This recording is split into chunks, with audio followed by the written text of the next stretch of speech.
morning! While waiting guys, ayan, pag-uusapan muna natin kung anong magandang investment as an OFW.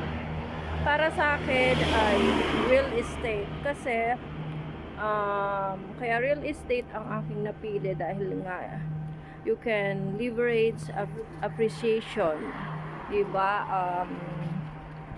Pwede mo siyang ulugan kahit mataas ang amount ng isang investment na real estate. Ayan. Tapos, pwede rin natin siyang maging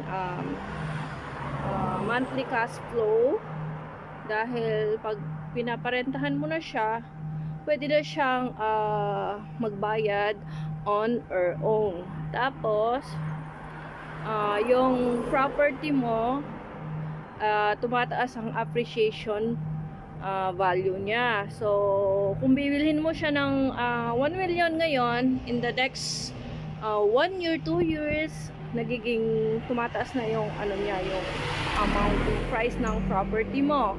So, for example, nabili mo siyang 1 million ngayon, pwede na in the next year, 2 million na yan, 3 million na up and up.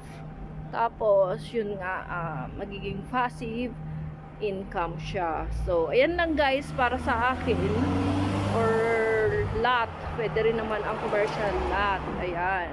So, kaya yun ang aking napiling investment. Then, hindi mo siya kailangang patakbuhin habang ikaw ay nasa abroad. So, pwede na kukuha ka lang ng isang tao na magbe-maintain ng linis ng iyong unit.